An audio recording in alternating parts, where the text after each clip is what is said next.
में हम बेड सोर के बारे में डिस्कस करेंगे। बेड सोर को हम प्रेशर अल्सर भी कहते हैं। बेड सोर का इंट्रोडक्शन की बात करें तो बेड सोर एक ऐसी कंडीशन होती है जब जिसमें पेशेंट के स्किन के ऊपर ज़ख्म बनना शुरू हो जाते हैं। ये इस वजह से होता है अगर एक पेशेंट लंबे अरसे तक एक ही पोजीशन पर लेटा रहे, जिसकी वजह से वहाँ पे ब्लड को उस जगह पे ब्लड की सर्कुलेशन कम हो जाती है, जिसकी वजह से वहाँ पे ज़ख्म बनना शुरू हो जाते हैं। और ये उन लोगों में ज़्यादा कॉमन होता है जो लोग बेड रिटर्न होते हैं या जिनकी मूवमेंट लिमिटेड होती है। अगर काजेज ऑफ द बेड सोर की बात करें, हमारे पास काजेज में सबसे पहले काजेज आती है prolong pressure on the skin.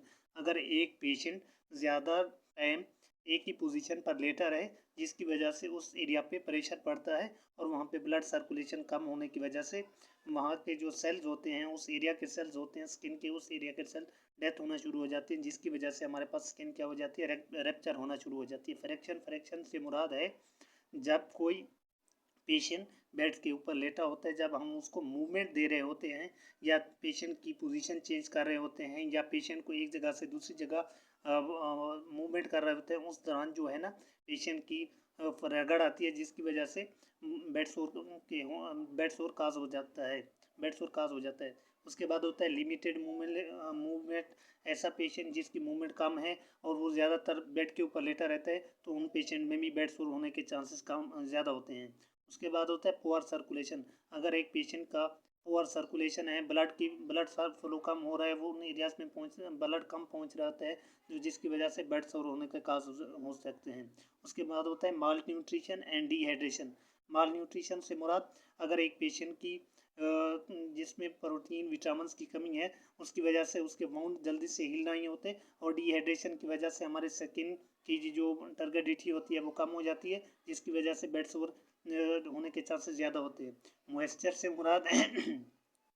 से मुराद जब हमारे पेशेंट को ज़्यादा पसीना आता है, वो पसीना होने की वजह से स्किन वेट रहती है, वेट होने की वजह से वहाँ पे क्या हो जाता है, स्किन रैप्चर हो जाती है, जिसकी वजह से क्या होता है, बेड सोर काज होता है।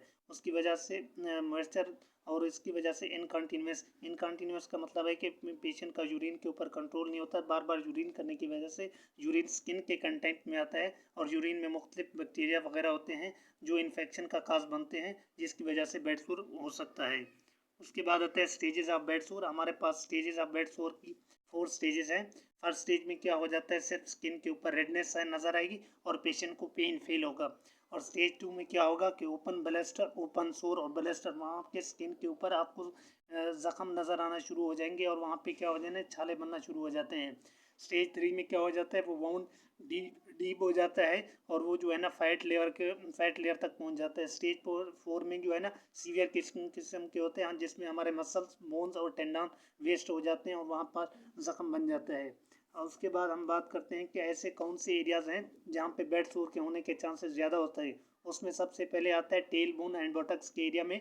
ये बॉडी, क्योंकि टेल बोन के ऊपर मांस ना होने की वजह से और ज़्यादा यूरिन के कंटेंट आने की वजह से बेड सोर काजेज के चांस ज़्यादा होते हैं।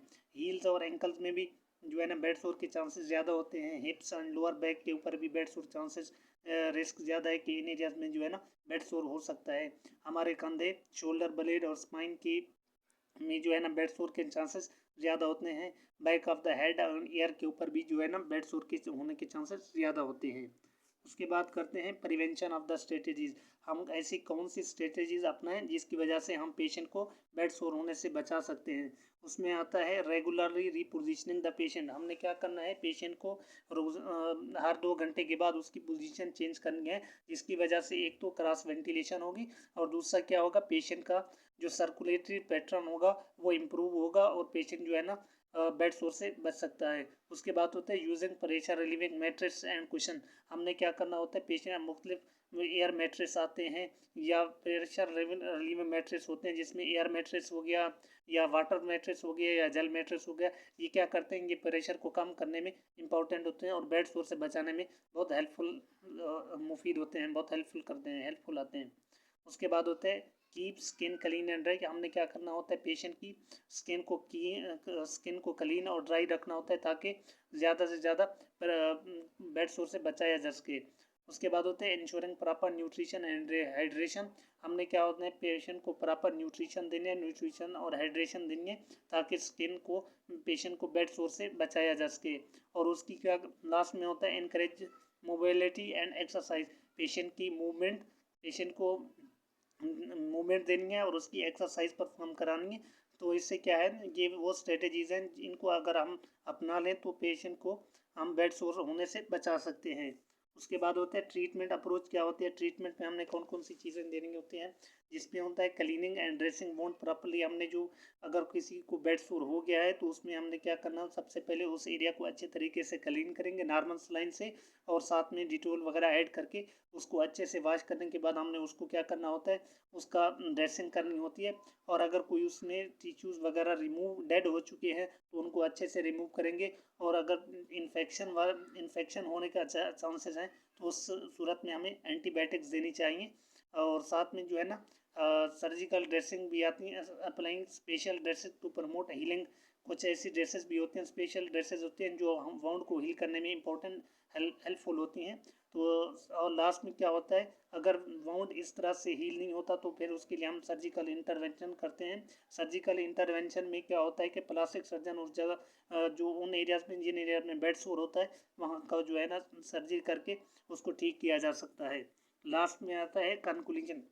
हम बेड सोर को जितना जितना प्रिवेंट कर सकते हैं उससे लास्ट बेड सोर को प्रिवेंटेबल है विद प्रॉपर केयर। हम प्रॉपर अगर केयर दें तो उसको बेड सोर को होने से पेशेंट को बेड सोर होने से बचाया जा सकता है। रेगुलरली मूवमेंट देनी चाहिए और साथ में स्किन को मॉनिटर करते रहना चाहिए कि स्किन में कोई रेडनेस या ब्लिस्टर वगैरह तो नहीं हो रहे। तो उसको जो है ना जितना अर्ली डिटेक्शन किया जा सकता है उतना अर्ली उसकी ट्रीटमेंट होती है और ये पेशेंट के लिए बहुत हेल्पफुल होती है। अगर हमने अर्ली डिटेक्शन नहीं किया और ट्रीटमेंट नहीं कराया तो ये पेशेंट के लिए मज़ीद कॉम्प्लिकेशन का बायस बनता है।